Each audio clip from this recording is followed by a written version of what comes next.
The sun dipped low over the horizon, painting the wheat fields of Havenwood, a small town nestled among the rugged hills of the American South, in shades of gold. Country music blared from an old speaker beneath an ancient oak tree, where Ethan Caldwell, a 28-year-old with a wide grin and piercing blue eyes, stood waiting for his bride. Dressed in a simple black suit, his polished shoes reflected the fading daylight. Today was his wedding day to Lily Harper, the girl he'd loved since high school. Lily emerged from a gravel path, her white wedding dress swaying gently in the breeze, her golden hair shimmering like autumn sunlight. The crowd, family, friends, and curious townsfolk, cheered as she approached. Mrs. Harper, Lily's mother, dabbed her eyes with an embroidered handkerchief, while Mr. Caldwell, Ethan's father, stood tall with pride. Beneath the oak's sprawling branches, the elderly pastor began the vows. "Do you take this woman to be your wife?" The pastor's voice droned, but Ethan only heard his own heartbeat. He gazed at Lily, her soft smile and warm brown eyes promising him the world. "I do," he said firmly. "I do," Lily echoed, and the crowd erupted again. The reception followed in an old barn strung with fairy lights and wildflowers. Ethan pulled Lily onto the dance floor, the twang of guitars and violins weaving a slow waltz. "You're beautiful," he whispered, hands on her waist. She giggled, resting her head on his shoulder. But as the moon rose, something shifted. Lily faltered mid-step, clutching her chest, her breathing shallow. "Ethan," she gasped faintly. Before he could react, she crumpled to the floor, eyes wide and lifeless. Mrs. Harper's scream shattered the air. Ethan dropped beside her, shaking her shoulders. "Lily, Lily, wake up." She didn't respond. Panic swept the crowd. Someone called an ambulance, but Havenwood was too remote. By the time help arrived, Lily was cold. The doctor muttered about a possible stroke, but no one believed a healthy 25-year-old could die like that. Ethan cradled her body, tears streaming, as darkness swallowed the barn. 3 days later, Havenwood's sky hung gray, a drizzle pattering on black umbrellas in the town cemetery. Ethan stood before Lily's oak coffin, eyes bloodshot, his wedding suit now wrinkled and mud-stained. He couldn't recall how much he'd slept, probably none. The rain drowned out the pastor's prayers, but Ethan heard nothing but the sound of his breaking heart. Mrs. Harper sobbed, clutching a childhood photo of Lily. Mr. Caldwell rested a hand on Ethan's shoulder, whispering, "You've got to be strong, son." But Ethan didn't want strength. He wanted to scream, to smash everything, to know why Lily was gone. As the coffin lowered into the pit, he stared at the wedding ring on her finger, the one he'd slipped on just days ago. Dirt piled onto the wood, each shovelful a stab to his soul. After the funeral, whispers spread through town. She was too young, too healthy. How could she just die? An old flower seller at the market muttered, "I heard an owl hooted 3 times outside the barn that night. Bad omen." Another recalled Lily joking about Havenwood's curse, a legend of brides dying young since the Civil War. Ethan overheard, but said nothing. He just wanted to be alone. That night, he sat in the small house they'd planned to share, a whiskey bottle in hand. On the table was their wedding photo, Lily beaming, him gazing at her with love. He replayed her final moment, those wide eyes, her trembling hand grasping at nothing. "What were you trying to tell me?" he mumbled, voice hoarse. Outside, the wind howled like a cry, and Ethan felt, for the first time, that something was wrong. Not a stroke, not chance. Time passed, Havenwood changed, but Ethan didn't. The little house became a wreck, peeling walls, dust-covered furniture, empty whiskey bottles rolling across the floor. He quit his job at the lumber mill, ignored friends' invitations, and faded into a shadow of himself. Townsfolk dubbed him the Mad Widower. Cruel, but not entirely wrong. Every night, Ethan dreamed of Lily. Sometimes she stood under the oak, her wedding dress tattered, staring with hollow eyes. Other times, her voice crackled through the old radio. "Ethan, help me." He'd wake drenched in sweat, heart pounding.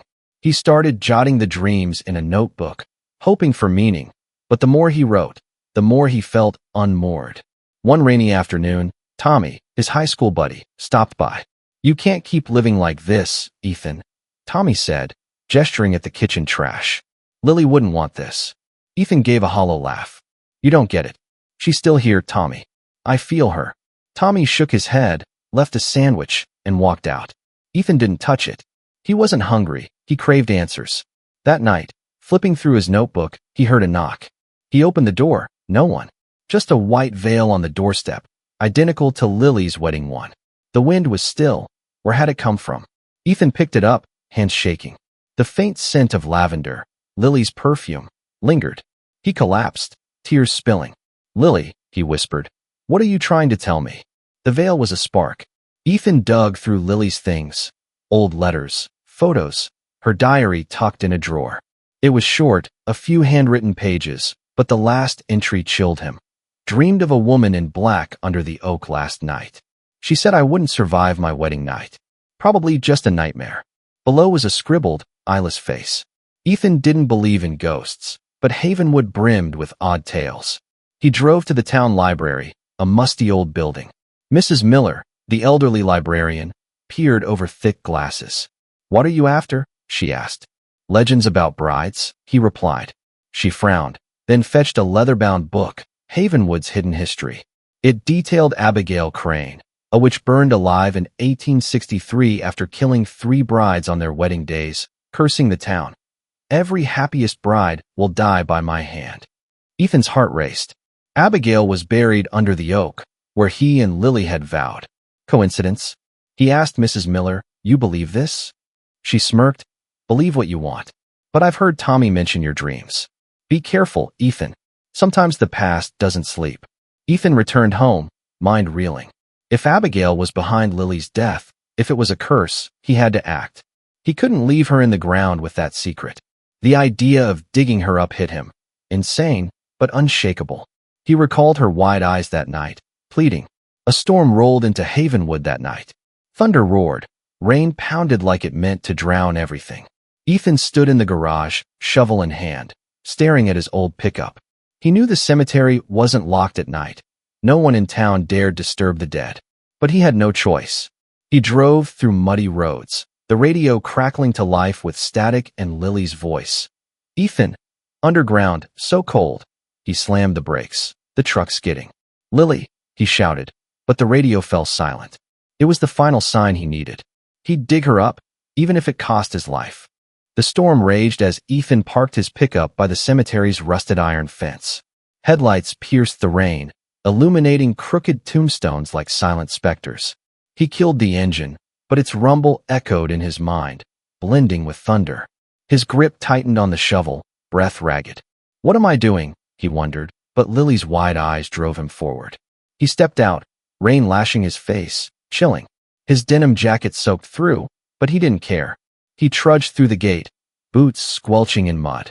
Havenwood Cemetery was small, a few dozen graves, and he knew Lily's spot, east corner, under an old cypress. He'd visited hundreds of times, left flowers, whispered to her in lonely nights. This time was different. This time, he'd disturb her rest. Reaching her grave, lightning flashed, lighting the headstone.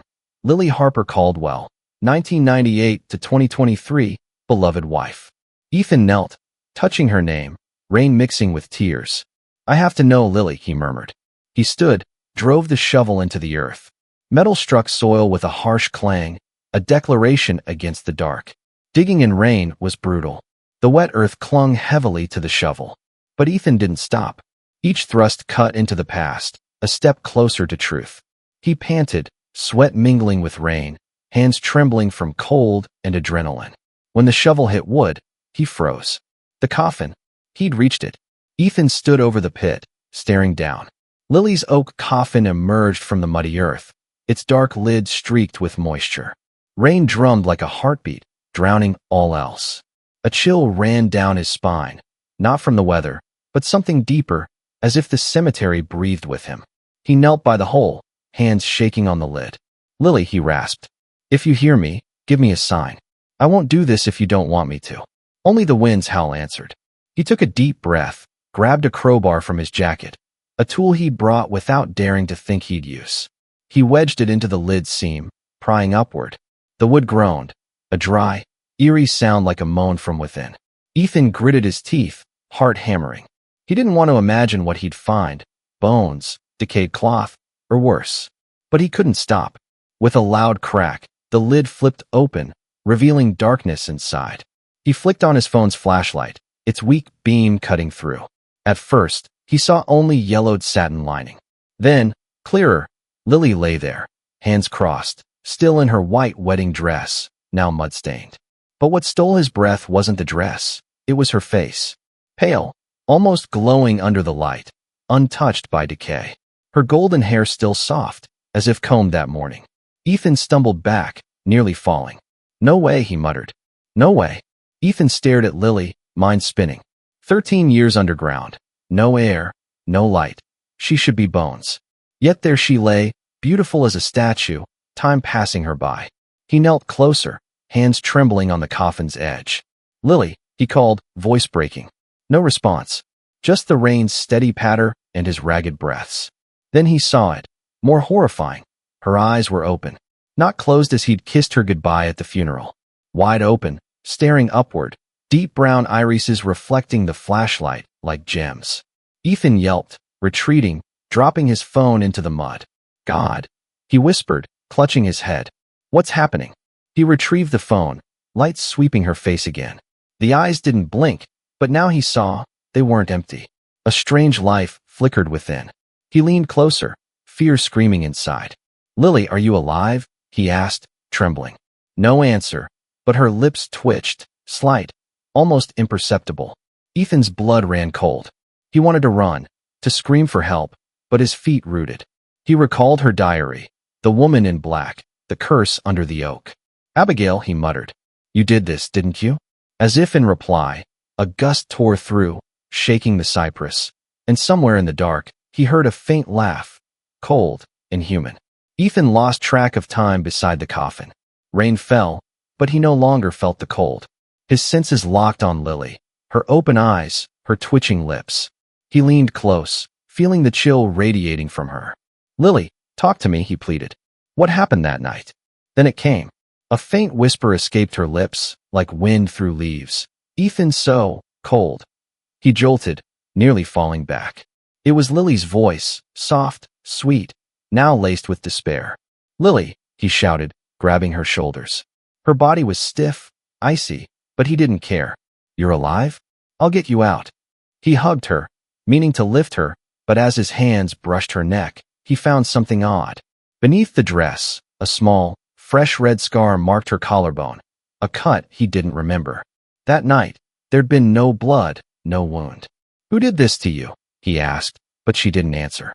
Her eyes stayed on him, as if trying to speak what she couldn't say. Ethan recalled the library book, Abigail's Curse. If Abigail caused this, it wasn't a stroke or accident. Maybe murder, or worse, entrapment in her own body. He glanced around, the darkness closing in. That faint laugh echoed again, closer, as if someone stood behind him. Ethan spun around. Nothing. Just the cypress's shadow under lightning. But he knew he hadn't imagined it. The laugh was real, from a place deeper than the storm. He looked back at Lily, her eyes locked on him, pleading silently. "Abigail," he roared, voice ringing through the cemetery. "If you're here, face me. What did you do to her?" The wind howled louder, kicking up leaves and mud. Then, a voice, not from a mouth, but the air itself, icy and sharp. "You dare disturb my sleep?" Ethan gripped the crowbar, shielding the coffin. "You killed her." "What?" The shape tilted its head, as if amused. "I don't kill. I keep. The happiest brides belong to me. Their joy is my curse." Ethan's blood boiled. "Give her back," he yelled, charging the figure. But the crowbar sliced air, the shape dissolved, laughter lingering. He fell into the mud, gasping. Turning back, Lily's lips moved again. "Ethan, save me." Ethan knelt in the mud, crowbar still clenched, breath heaving with the rain. Lily's whisper, "Ethan, save me," echoed in his skull like a haunting melody. He turned to her, those wide eyes still fixed on him, lips trembling with her plea. His heart twisted, half wanting to flee, half desperate to plunge into the dark for her. "Lily," he whispered, voice cracking. "I'll save you. I swear." He touched her cold face. Her skin was strangely soft, not a corpse's, but a sleeper's. Yet the bone-deep chill made him shudder. He didn't know what Abigail had done, but one thing was clear. Lily hadn't fully left this world. Abigail's laugh rang again, closer, as if from the cypress above. Ethan looked up, scanning the dark. "What do you want?" he shouted, voice raw. "You took her. What more do you need?" A fierce gust answered, carrying damp earth and a sharper stench, death. Abigail's voice cut through everything. "Your happiness, your pain. You woke me, and now you'll pay." Ethan clenched his jaw, rising. "If you want me, come get me," he bellowed, swinging the crowbar into the void. Nothing but wind held back. He knew Abigail wasn't human, not anymore, and brute force wouldn't win. He needed a plan, but first, he had to get Lily out. Ethan knelt by the coffin, trembling hands lifting Lily. She was lighter than he'd expected, as if part of her soul had fled, leaving a shell. He pulled her up, her torn wedding dress caked with mud, golden hair spilling in the rain. "I'll take you home," he murmured, unsure if he spoke to her or himself. He carried her through the cemetery, boots sinking, each step heavy with the world's weight. Thunder rolled, lightning bathing her face, beautiful, yet cold, a living statue. He couldn't meet her eyes, fearing their light would drag him somewhere inescapable. At the truck, he laid her in the passenger seat, buckling her in. The gesture was pointless. She didn't need safety now, but habit drove him. He climbed in, hands shaking as he started the engine. It roared, headlights slicing the rain, catching the cemetery fence. As he pressed the gas, the radio crackled. "Ethan, don't go." He whipped around, heart racing. Her head tilted toward him, eyes still open, a tear, not rain, rolling down her cheek. "Lily," he gasped, but she didn't reply. The radio hissed again. "She's here." Ethan checked the rear view. A dark figure stood under the cypress, red eyes piercing him. He floored it, the truck lurching, tires skidding. "Hold on, Lily," he muttered. "I'll figure this out." Ethan drove to their little house on Havenwood's outskirts, the home they'd dreamed of filling with family. Now a ruin, peeling walls, broken windows, leaking roof. He parked, killed the engine, and looked at Lily.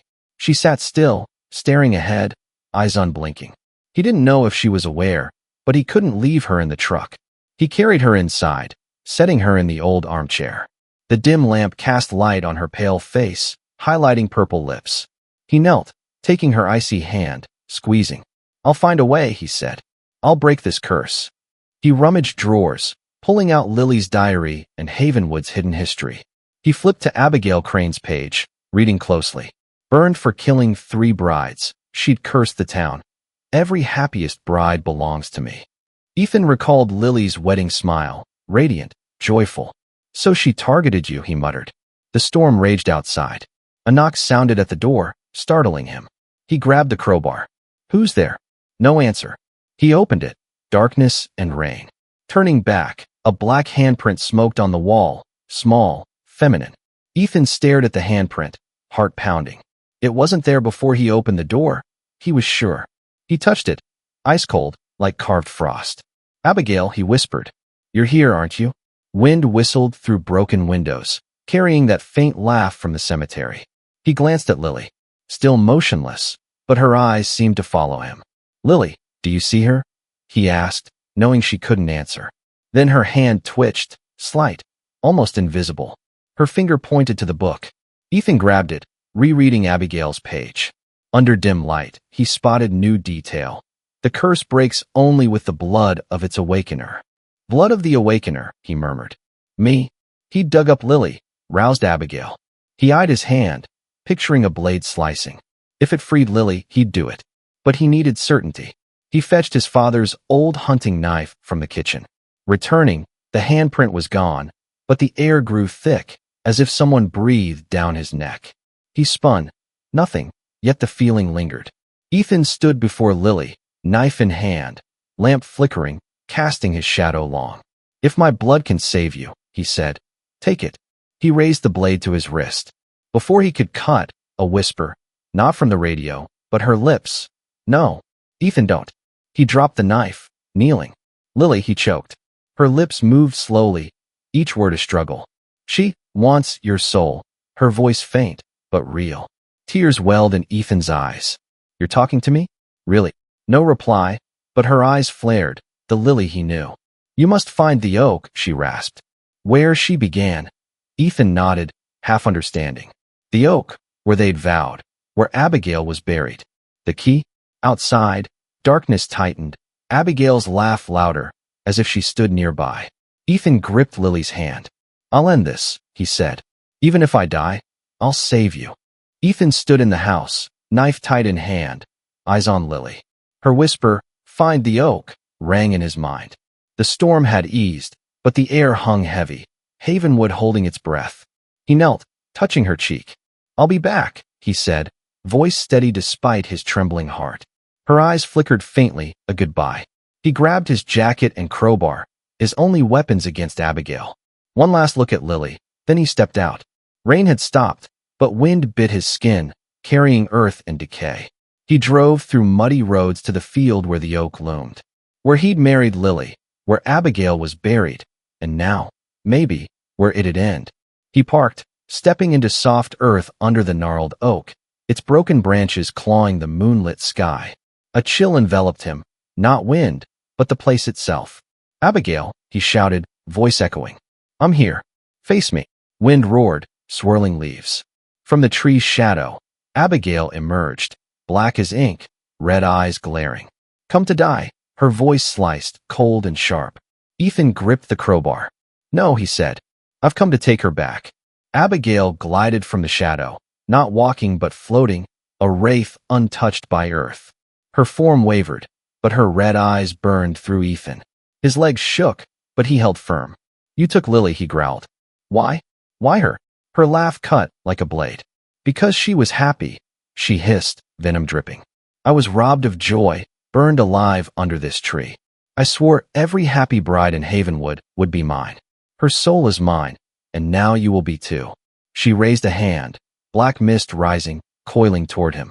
Ethan swung the crowbar, hitting smoke. The mist struck his chest, hurling him down. He coughed, lungs crushed. "You can't win," Abigail taunted, nearing. "Your blood breaks the curse, but your soul replaces hers." Ethan clutched the knife in his pocket. Her words rang true, blood of the awakener. If he died, Lily might live. He charged, knife high. She didn't dodge, smirking as it pierced her chest. No blood, just black smoke. "You think steel can kill me?" she mocked. But Ethan stabbed again, and again, each thrust a cry of despair. Abigail recoiled, her red eyes flickering, weakening. Ethan panted, hands slick with sweat and mud. Abigail stood steps away, smoke pouring thicker, her laugh still ringing. "Stronger than I thought," she said. "But futile. Only your blood breaks it." Ethan eyed the knife, gleaming in moonlight. She was right. Every clue pointed here. "Fine," he said, voice eerily calm. He raised the knife to his wrist. "If my blood's the price for Lily, take it." He sliced deep, blood gushing, splattering the earth under the oak. Pain tore his arm, but he didn't scream. He knelt, letting it soak in, staring at Abigail. "Do it," he said. "Let her go." The ground quaked, the oak trembling. Abigail shrieked, a ghastly sound, as her smoke sucked into the bloodied soil. She thrashed, red eyes fading. "No," she wailed. "You can't." Her voice faltered, her form crumbling to ash beneath the tree. Ethan collapsed, clutching his wrist, mind spinning. He didn't know if he'd succeeded, but he hoped Lily was free. He closed his eyes, letting darkness take him. Ethan awoke not under the oak, but on his house's floor, lamp casting dim light. He sat up, head throbbing, left hand crudely bandaged with torn cloth. He didn't recall returning, but the dried blood meant he'd survived. He scanned the room, heart racing. "Lily," he croaked. He stumbled to the armchair where he'd left her. Empty. No Lily, no dress, no trace. Panic surged. He searched, calling her name. "Lily, where are you?" Footsteps sounded from the kitchen. He turned, hope flaring. Not Lily, but Tommy, holding water. "You're awake," Tommy said, worried. "God, Ethan, you scared me. Found you passed out under the oak, bleeding everywhere." "What happened?" Ethan slumped into the chair, hands in hair. "Lily," he mumbled. "Where is she?" Tommy frowned. "Lily? What are you talking about?" "She died 13 years ago." Ethan shook his head, recounting it all. Cemetery, Abigail, blood. Tommy stared, skeptical. "You need rest," he said. "You're hallucinating." But Ethan knew it wasn't. The emptiness in his chest told him Lily was gone, not as before. Free, or lost forever. Next day, Ethan returned to the cemetery with Tommy. Lily's coffin lay open, empty, no body, no sign. Tommy muttered about grave robbers, but Ethan knew better. He gazed at the cypress, then recalled the oak. He drove there alone, standing under its now silent branches. Abigail's ash remained, but the chill was gone, the laughter silenced. He knelt, touching the blood-soaked earth. "Lily," he whispered, "if you hear me, let me know you're okay." A breeze carried lavender, her scent. Ethan smiled, tears falling. He didn't know where she'd gone, heaven or beyond his grasp, but relief washed over him. The curse was broken, Lily wasn't trapped. Weeks later, Ethan left Havenwood, abandoning the house and passed. The town whispered of the mad widower and that stormy night, but none knew the truth. Some claimed a bride's shadow appeared under the oak on full moons, though none dared approach. Ethan never returned, keeping Lily's veil in his pocket, a reminder of love and its cost. The story ended, yet mysteries lingered. Where had Lily gone? Was Abigail truly gone forever?